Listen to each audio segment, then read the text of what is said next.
Okay, let's see. First, welcome to our first chapter review with the sticky notes, the post-its, of many.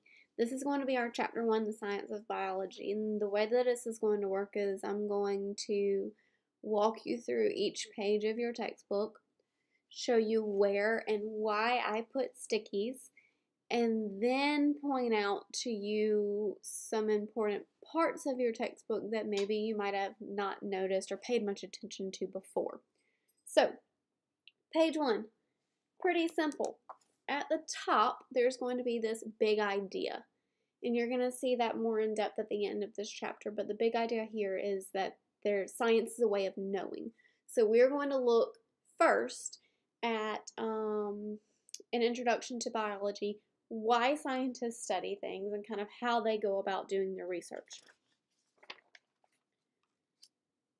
If we flip to the next page,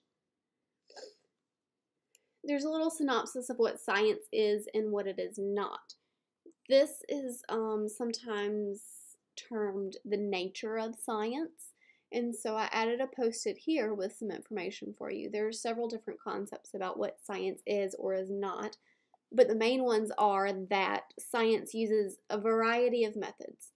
So the way that I conduct research on turtles is going to be different than the ways somebody conducts research on some physics phenomenon. These things in science are also based on empirical evidence. This is, you can see here, I defined it for you. Empirical evidence is information that scientists generate or we create by either doing observations or research and gathering data. Science is always open to revision. Things are changed all the time because we make new discoveries. Science is a way of knowing. It explains the natural phenomena that we see around us. It's a human endeavor, which means that research is conducted by people, and it's also a social endeavor, so scientists tend to work together in groups when conducting their research.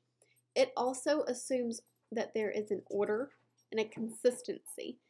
When a scientist conducts an experiment, when he goes to redo that experiment to make sure that his data came out correctly, he's going to follow the exact same order that he did before.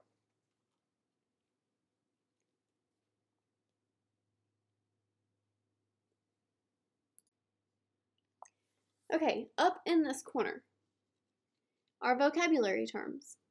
So you'll see that you have a vocabulary list from me. The book is an easy way to find it. Here are the definitions right here for you.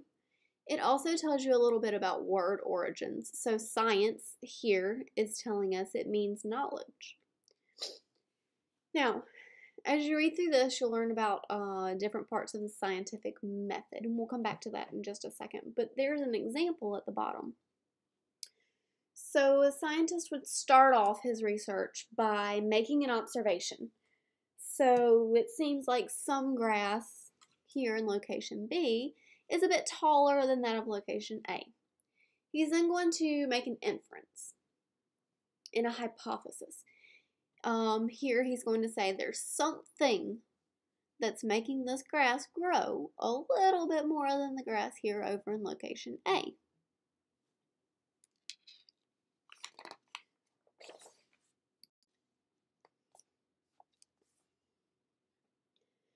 We have a little bit more about the scientific method up here. You'll see that in your notes and things too.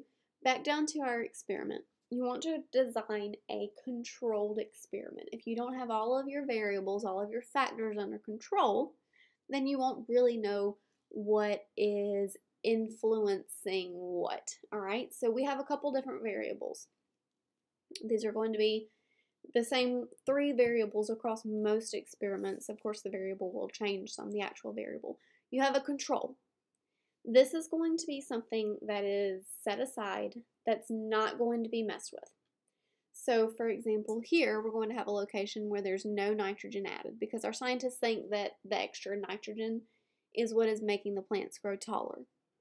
We then are going to determine 2 different variables, a dependent and an independent variable. In this experiment, our dependent is going to be the growth of the grass.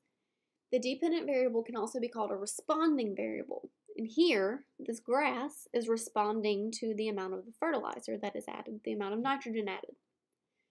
Our independent then is going to be fertilizer. The fertilizer is going to be added to one group, and it's going to make a change in that group. The independent variable can also be called the manipulated variable because we are manipulating here the amount of nitrogen that's being added. So if you look across both groups, some of the things that you're going to see that are the same is the number of plants, soil type, water, height. We are going to change or manipulate the fertilizer. And as a result, we will measure the growth of the grass from one plot to the next. Now, there are two types of data, main types of data that can be collected: quantitative and qualitative. Quantitative, quantity, all right, so the amount. This can be things like the number of plants or the length or the width of the grass blades. And then qualitative, meaning quality. So how healthy is our grass? Once we've collected data as scientists, we then need to plot it, to display it so that it can be shared with other people. Here, our scientists chose to use a line graph because we're looking at values over a period of time, okay?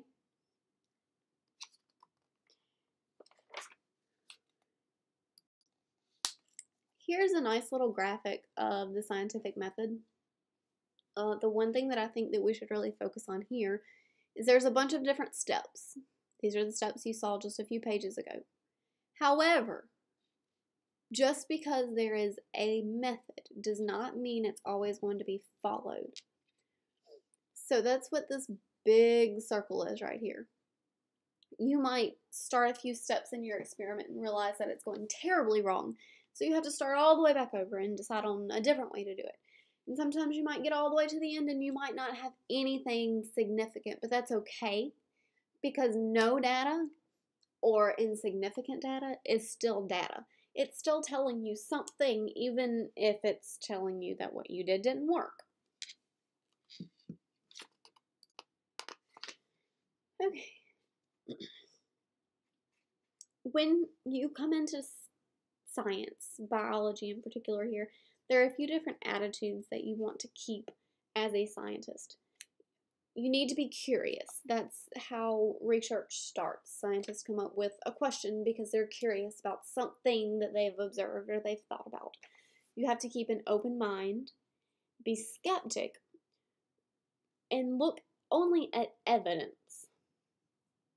And you also need to be creative. Throughout this course, I'm going to present to you different jobs that you might find that have to do a little bit with biology, but may not necessarily be biology driven.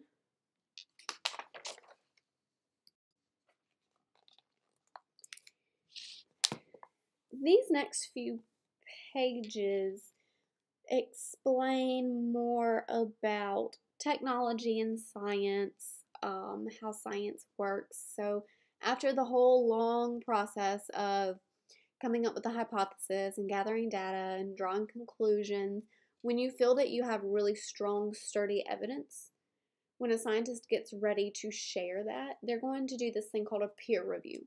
And they're going to send their paper that they've written out to a bunch of different scientists in the same field that they are. And these scientists are going to look at their paper and they're going to think, does this seem legitimate? Can this be replicated? Or can the same project be done again by someone else? And if they agree with the scientist, if everything looks legit, then that scientist will send it off to a publisher. Somebody will pick it up, his paper will be published, and then it goes into circulation for other scientists to use as background research for things that they're doing.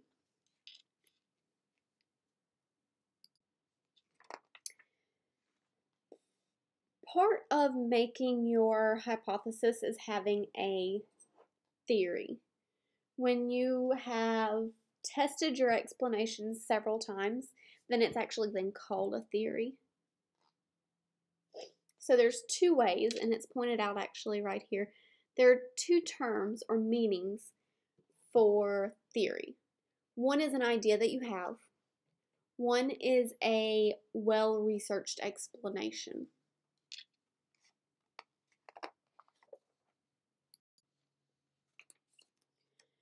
Okay, here we have more about sort of scientist duties. So as a scientist, you have to sometimes ask yourself, is what I'm doing ethical? And is it moral?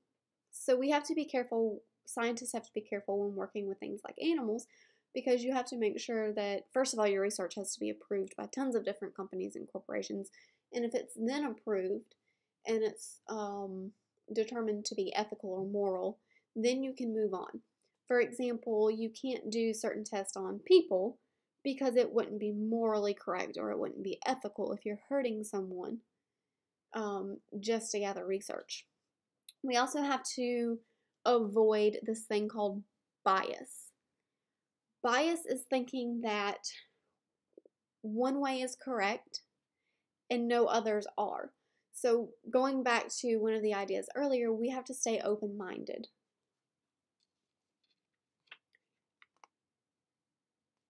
Skipping ahead.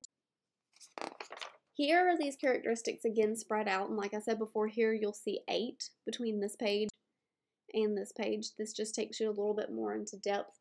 We combined living things are made up of cells and DNA on the last page.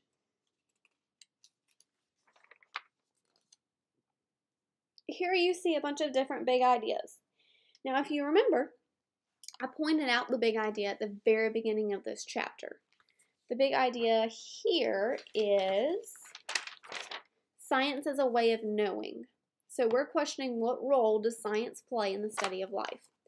At the top of every chapter will be one of these big ideas. Again, just showing you little pieces how the book's being put together. More big ideas. Fields of biology. This is showing you that biology is made up of tons of different fields, and everybody works together to kind of add to this bigger picture. And then there's a little bit about safety, and we'll run through lab safety. One of the key things here, and I didn't add a sticky note, is that most scientists are going to use the metric system. Okay, the metric system is used by everyone else in the world, except us, but that's okay. We use this metric system because it's standardized. Because everyone else in the world uses this metric system, I can do an experiment with turtles, and I can say I fed the turtles 3 grams of turtle food. The same person doing this experiment in England would also be using 3 grams of turtle food. We wouldn't have to convert between pounds or grams or ounces or whatever. All right? So, that is it. To section 3. There are a few different characteristics of living things, and you're going to have a whole nother PowerPoint on this, and we're going to use the little mnemonic Mr. O.H. Gree to help you remember.